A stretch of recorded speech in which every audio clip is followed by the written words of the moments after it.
एक खच्चर वाला जो था वो लग नहीं रहा था खच्चर वालों के साथ में, लेकिन चल उन्हीं के साथ रहा था। तो बोला आप कभी अजमेर दरगाह गए हो? तो मैंने बोला नहीं, मैं अजमेर नहीं गई हूँ कभी।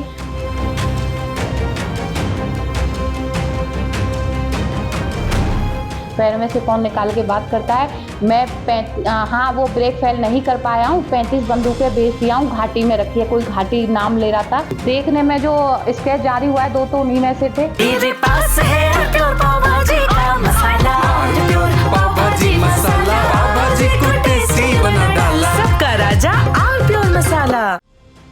पहलगाम से लौटी जौनपुर की मॉडल एकता तिवारी ने आतंकी हमले से ठीक पहले एक खच्चर वाले को लेकर बड़ा खुलासा किया था। एकता का दावा था कि एक संदिग्ध खच्चर वाला बार बार अपने जूते में से मोबाइल निकालकर बात करता था। उसने ये भी कहा था कि हमने घाटी में 35 बंदूकें रखवा दी हैं। इस मामले में एकता तिवारी के दावों का संज्ञान लेते हुए आईबी की टीम ने आज उनसे पूछताछ की है।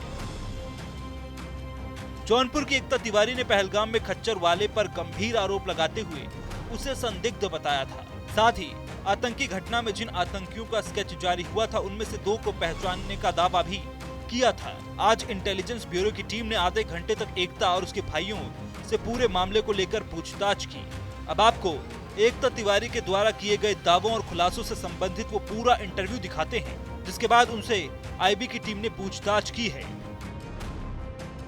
कश्मीर के पहलगाम में आतंकी घटना के बाद जौनपुर की एकता तिवारी और उनका परिवार सकुशल जौनपुर वापस पहुंच चुका है। हमारे साथ बातचीत करने के लिए एकता तिवारी हैं।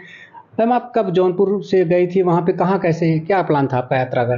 हम लोग 13 अप्रैल को जौनपुर से निकले थे। 7 से 8 घंटे ट्रेन लेट थी। 14 अप्रैल को हम कटरा पहुंचे। पहले वैष्णो देवी गए। वैष्णो देवी से हम 16 अप्रैल को निकले। 16 अप्रैल से हम श्रीनगर विजिट किए। 17 अप्रैल को भी हम श्रीनगर विजिट किए। 18-19 को हम गुलमार्ग सोनमार्ग गए। 20 को हम पहलगाम गए। पहलगाम में जाके हम लोगों को नीचे सब कुछ अच्छा लग रहा था। हम लोगों ने खच्चर वाले से बात की। खच्चर वाला जो हमारी बात हुई थी वो हमारे साथ ऊपर नहीं गया था। उसने हमसे बात की, बात हुई, हमारी पैसे वगैरह की सारी बातें हुई, हम ऊपर गए। तो जैसे जैसे हम ऊपर चढ़ते जा रहे थे तो उनमें से एक खच्चर वाला था। एक खच्चर वाला जो था वो लग नहीं रहा था खच्चर वालों के साथ में, लेकिन चल उन्हीं के साथ रहा था। तो मेरे से क्वेश्चन करता है कि आप कहाँ से आई हो? मैंने बोला मैं राजस्थान जयपुर से आई हूँ, रहने वाली हूँ। तो बोले आप आई कहाँ से हो? मैंने बोला मैं आई जौनपुर से हूँ, यूपी से। अभी मैं 2 साल से वहीं रह रही हूँ। तो बोला आप कभी अजमेर दरगाह गए हो? तो मैंने बोला नहीं, मैं अजमेर नहीं गई हूँ कभी। फिर उनका क्वेश्चन था कि आप क्या लगाती हो, आपका नाम क्या है? मैंने कहा एकता। बोले हिंदू हो या मुस्लिम? मैंने कहा मैं हिंदू। बोले आपने कभी कुरान पढ़ी है? मैंने कहा नहीं, मैंने कभी कुरान नहीं पढ़ी है। तो बोले कुरान, मैंने कहा मेरे को उर्दू नहीं आती। तो वो बोले कि आप हिंदी में भी है, आप हिंदी में भी कुरान पढ़ सकती हो। मैंने बोला आके पढ़ूंगी, क्योंकि मैं डरी हुई थी उनके क्वेश्चनों से। फिर वो बोलता है कि आप कभी कुरान पढ़ो, अमरनाथ भी नहीं गई हो कभी? मैंने कहा नहीं, मैं अमरनाथ भी नहीं गई हूँ। तो फिर वो बोलता है कि अमरनाथ कभी आओ तो बिना रजिस्ट्रेशन के हम आपको ले जाएंगे। तो मैंने उसकी बात को अवॉइड किया वहाँ पे, क्योंकि मैं कुछ और सोच रही थी कि वो क्या इंटेंशन उसके क्या है। मैं उन पर ध्यान ज़्यादा दे रही थी। उसने सबसे पहले उसका कोई फ़ोन आया तो उसने फ़ोन निकाला, अपने पैर में रखा हुआ था। पैर में से फ़ोन निकाल के बात करता है, हाँ वो ब्रेक फेल नहीं कर पाया हूँ, 35 बंदूकें भेज दिया हूँ, घाटी में रखी है। कोई घाटी नाम ले रहा था, घाटी जगह का नाम ले रहा था। तो मैं वहाँ से और ज़्यादा डर गई थी। अब जब बहुत ज़्यादा डर गई थी तो वो हम लोगों ने, मैंने अपने भाइयों को बोला, भाइयों से भी जो छोटा वाला स्क्रैच जारी हुआ है हम उसको पहचान रहे हैं। हम उनमें से 2 लोगों को साफ साफ पहचान रहे हैं। अब हम लोग, जो भाई से भी बदतमीजी हुई उसकी रुद्राक्ष की माला को लेके। क्या हुआ था? उससे बोला गया तुम ये क्यों पहने हो और इससे क्या मिलता है तुमको? आंसू भाई मेरा जो है वो बोला मेरे को इससे एनर्जी मिलती है। तो बोला आप लोगों से बात करनी है, आप नदी के पास चलो थोड़ा। तो आपके भाई के साथ मारपीट भी होती है? मारपीट सर मेरे को यहाँ पे ऐसे करके दिया गया, इसको मारपीट समझो या बदसलूकी समझो। और दोनों भाइयों की मेरी कॉलर खींची गई, हस्बैंड के भी एक कॉलर खींची गई। वो पूछा भी था आप किस किस के साथ आए हो? मैंने कहा मैं फ्रेंड्स के साथ और बहन भाइयों के साथ आई हूँ। बोला पति? मैंने कहा मेरे पति नहीं आए, लेकिन गए थे वो, पति भी गए थे, बच्चे भी गए थे। मैं उनको नहीं बताई थी क्योंकि मेरे को उनके इंटेंशन जो थे वो सही नहीं लग रहे थे। देखने में कैसे लग रहे थे वो लोग, खच्चर वाले जो बदसलूकी आप लोगों के साथ किए थे? देखने में जो स्केच जारी हुआ है 2 तो उन्हीं में से थे। सेम वही थे आप? सेम वही थे। और मेरे पास मेरा सारा ग्रुप पहचान भी रहा है उनको, लेकिन वो आगे आने को रेडी नहीं है। मेरे सारे ग्रुप वाले मेरे पास स्क्रीनशॉट हैं, सब पहचाने, उनको बोले कि ये हाँ ये थे, लेकिन वो आगे आना नहीं चाहते हैं। जब आप लोग खच्चर से जा रहे थे उस वक्त की टाइमिंग क्या रही होगी? कितनी देर वो दोनों लोग आपके साथ थे? वो सर हमारे साथ 30 से 45 मिनट साथ थे। जो खच्चर वाले जो हम लोगों को लेके गए थे, वो एक मेरे कान में आके बोलता है, मैम प्लीज अपने बच्चों को ले जाइए और आप जाइए।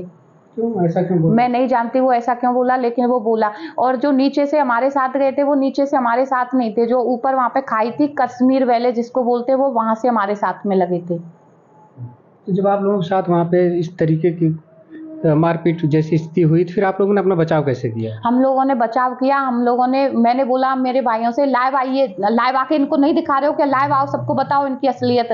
तो अब हम लोगों के पास नेट तो चल नहीं रहा था, सिम भी काम नहीं कर रही थी, सिम ब्लॉक हो जाती है वहाँ पे जाके पठानकोट से। तो हम लोगों ने ऐसे दिखाया उनको जैसे हम लाइव आए, लेकिन हम वीडियो बनाए थे। तो वो हमारा फोन छीने और फिर बोले, फिर है ना वो 2-3 लोग और आए, वो हमसे सीधे सीधे, पहले जो आया था वो लड़का और 3 लोग और आके सीधे हमसे बोले, प्लीज मैम आप जाइए गाड़ी में बैठ के अपने बच्चों को लेके, ऐसे करके वो धीरे से बोले।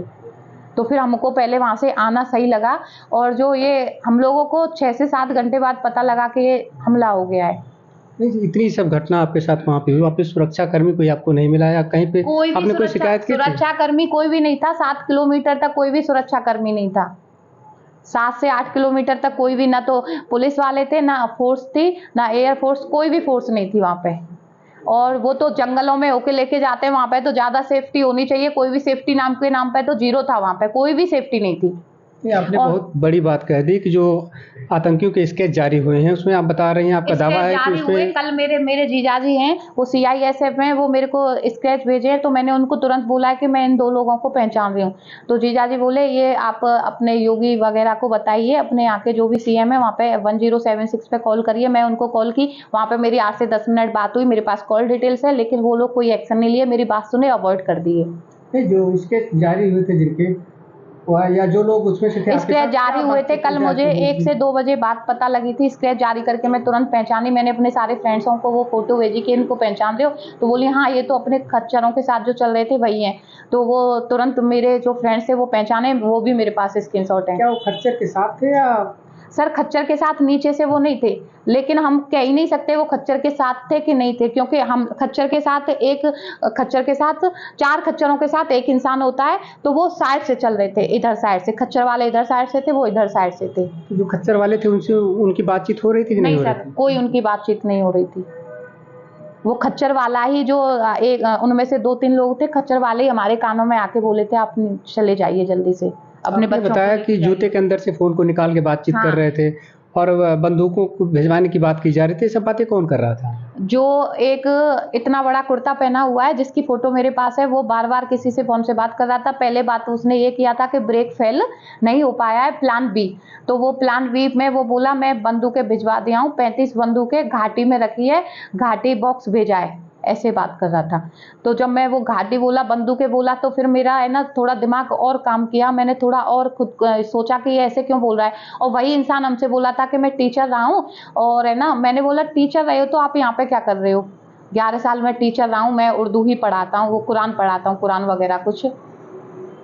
वहाँ से आपके साथ कितने लोग यहाँ जौनपुर सकुशल वापस आए? कितने लोग गए थे? हम 20 लोग गए थे, 20 आए? सब सेफ आए, और सारी जिम्मेदारी मेरे ही ऊपर थी। क्या किसी और के साथ ये बदसलूकी हुई थी या आपके परिवार के साथ हुई थी? सर वो टारगेट वहाँ पे ग्रुपों को ज़्यादा कर रहे थे।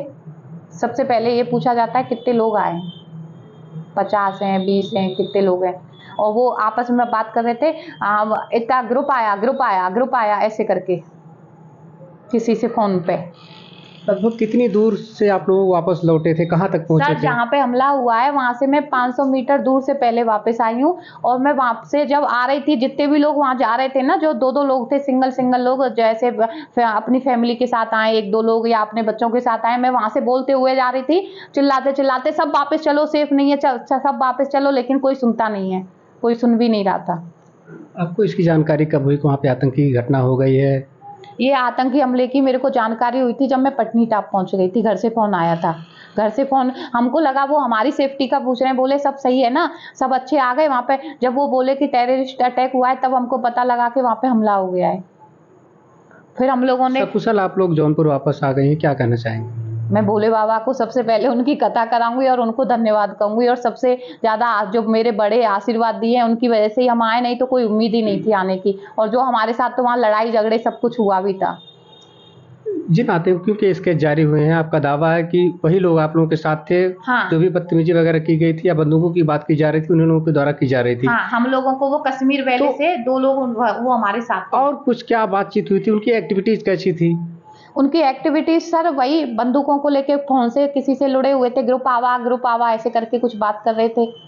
अब वो सीधे सीधे मेरे से पूछ रहे थे कि कौन कौन साथ में थे, लेकिन मैं उनको बताई नहीं थी कि कौन साथ में नहीं है। मेरे बच्चों के लिए पूछा गया था तुम्हारे बच्चे कौन कौन से हैं, मैंने बच्चों का भी नहीं बताया था। पति का पूछा गया था, मैं पति का भी नहीं बताई थी। सब लोग वैसे साथ गए थे हम लोग। आप बैंक में एम्प्लॉय हैं, जानकारी है? जी, मैं SBI में जॉब कर चुकी हूँ 2016 से 2020 तक। क्या किस पद पर हैं? SBI branch manager, assistant manager. Jaunpur में आप कब से हैं? जौनपुर में मैं 2 साल से हूँ। मेरे हस्बैंड यहाँ जल निगम में मैकेनिकल इंजीनियर हैं। बिल्कुल, एकता तिवारी जी हैं जो वहाँ से सकुशल लौट आई हैं अपने पूरे परिवार, अपने पूरे ग्रुप के साथ। इनका दावा है कि जिन आतंकियों के स्केच जारी किए गए हैं, उनमें से 2 आतंकी इन लोगों के साथ थे। उन्हीं लोगों के द्वारा इनके साथ अभद्रता की गई थी। फिलहाल इनके द्वारा CM योगी के यहाँ हेल्पलाइन पर शिकायत भी की गई है, लेकिन इनका कहना है कि वहाँ से कोई रिस्पॉन्स नहीं आया है। लेकिन सकुशल पहुंचने के बाद सब लोग ईश्वर का धन्यवाद कर रहे हैं कि ये लोग सकुशल जौनपुर पहुंच गए। अजय पांडे, TV9 भारतवर्ष, जौनपुर। जौनपुर की एकता तिवारी और उनके भाइयों ने IB की टीम को जो कुछ बताया, उसके बाद माना जा रहा है कि खुफिया एजेंसियों को पहलगाम आतंकी हमले से जुड़े कुछ नए सुराग मिल सकते हैं।